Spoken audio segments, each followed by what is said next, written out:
Majestad, Altezas, miembros del jurado, señoras y señores. Nuestro viaje hacia aquí, a Oviedo, capital de Asturias, España, lo iniciamos mis compañeros de Yad Vashem y yo mismo en Jerusalén, capital de Israel, santa para las tres religiones. Allí declamaron nuestros profetas y establecieron valores eternos para la existencia del hombre. Valores que se convirtieron en la columna vertebral de la moral en la civilización occidental. Valores que se derrumbaron en el transcurso del Holocausto. Pronuncio estas palabras ante ustedes hoy precisamente en la lengua de los profetas, la lengua hebrea. En esta lengua rezaron nuestros padres y nuestras madres. En esta lengua aclamaron multitud de ellos, Shema Israel, escucha Israel, antes de ser asesinados en las cámaras de gas, en las fosas de fusilamiento y en los guetos. Nuestra responsabilidad es trascendental y compleja, volver a restituir los valores sublimes de la santidad de la vida, el amor al prójimo y la aspiración a la justicia y a la paz frente al escalofriante sufrimiento de millones de víctimas. Durante nuestro viaje de Jerusalén a Oviedo, sobrevoló nuestro avión Europa, en la que fueron asesinados sistemáticamente 6 millones de mis hermanos y hermanas.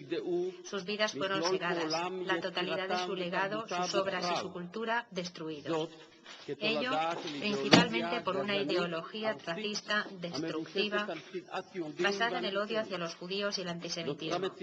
Se creó una nueva realidad sin precedentes en la historia de la humanidad. El estudio del curso del Holocausto da sentido a las palabras de Elie Wiesel. No todas las víctimas eran judías, pero todo judío era víctima en aquella época. 6 millones de asesinados, una cifra inconcebible. Sin embargo, nuestra obligación humana es intentar concebirla. Cuando desgrano esa cifra de 6 millones, convirtiéndola en mi abuelo y mi abuela de Polonia, mis tíos y mis tías y sus hijos pequeños, personas de verdad, de carne y hueso, que nunca conocí y que nunca conoceré ya.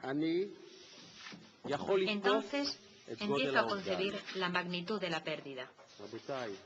Nahum Fridovich, hombre de negocios judío de la ciudad de Grodno en Polonia, fue expulsado con su familia a un gueto. En 1943 se encontró frente a un dilema existencial.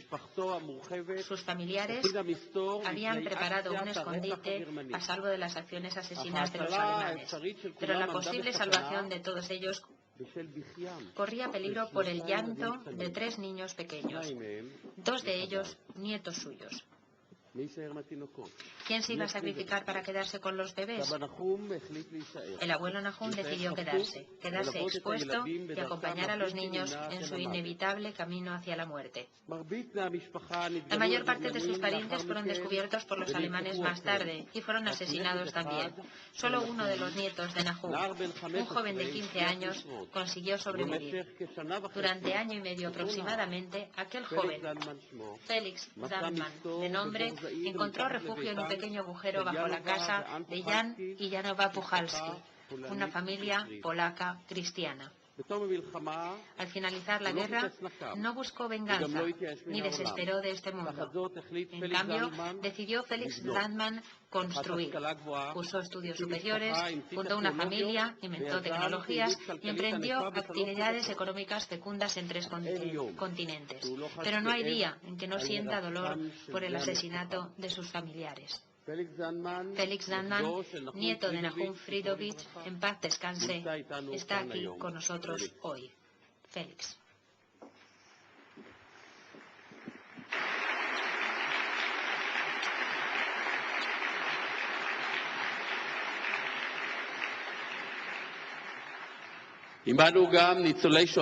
Nos acompañan también otros supervivientes.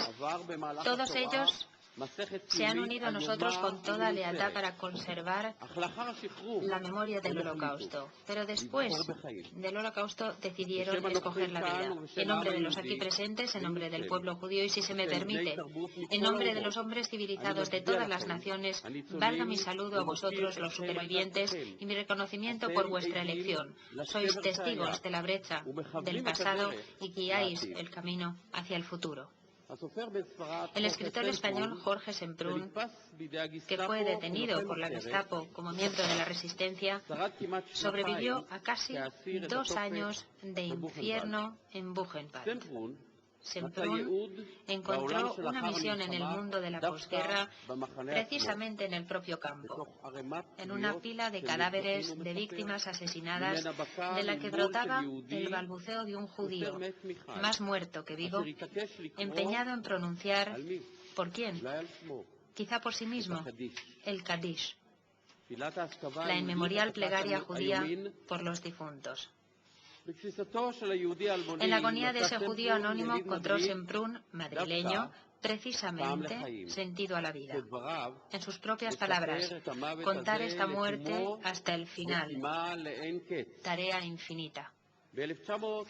En 1953, el Estado de Israel fundó Yad Vashem. Lo hizo para dejar constancia, documentar, investigar y hacer oír la historia del Holocausto. Una historia que comienza con una vida repleta de dinamismo para los judíos en Europa hasta la ocupación nazi.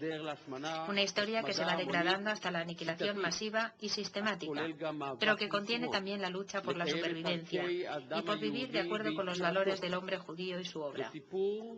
Una historia que incluye también capítulos de combate y resistencia, y a pesar de todo, la resolución y la muerte. La oscuridad del abismo.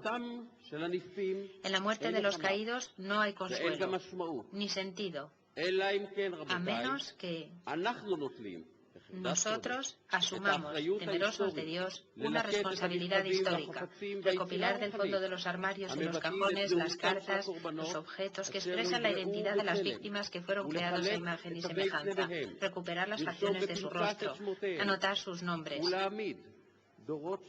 formar a generaciones de educadores para que enseñen cómo estudiar el Holocausto y cómo aprender de él. Y con todo ello, fundar Yad Vashem, para proporcionar un escenario y dar forma a la historia de esta brecha y al eclipse de la luz en la que el asesino asesinó. La víctima luchó por la supervivencia con humanidad. El vecino vio y cayó. Y solo unos pocos intentaron salvar.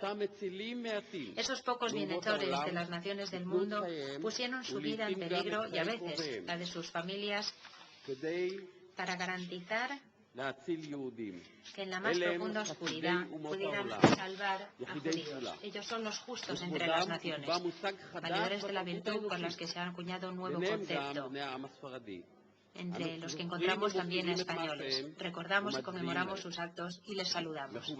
Excelencias, al extender nuestra mano con humildad y agradecimiento, para recibir el premio Príncipe de Asturias de la Concordia, nos embarga la sensación de una misión conjunta, expresión del creciente reconocimiento de que la memoria del Holocausto debe encontrar su justo lugar en la cultura de la humanidad. En este premio hallamos la victoria de la tolerancia sobre el racismo, del amor sobre el odio, del bien sobre el mal.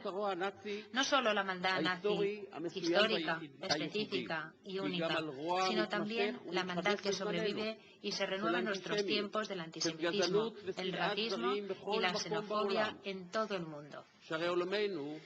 Nuestro mundo no puede ya tolerar ni sufrir a comienzos del siglo XXI un genocidio como el que está sucediendo estos días en Darfur. Al decidir conceder a Yad Vashem el premio, la Fundación Príncipe de Asturias manifiesta y proclama que la lucha contra los que siguen el camino de los nazis no compete únicamente a un organismo, a un pueblo o a una religión. Se trata de una lucha conjunta de toda la humanidad, en la que Yad Vashem desempeña una función primordial de vanguardia. Damas y caballeros, dentro de poco mis compañeros y yo volveremos a Asturias, a nuestro monte, el monte de la memoria en Jerusalén. En nuestras manos ostentaremos y mostraremos ante todos el premio que nos han otorgado.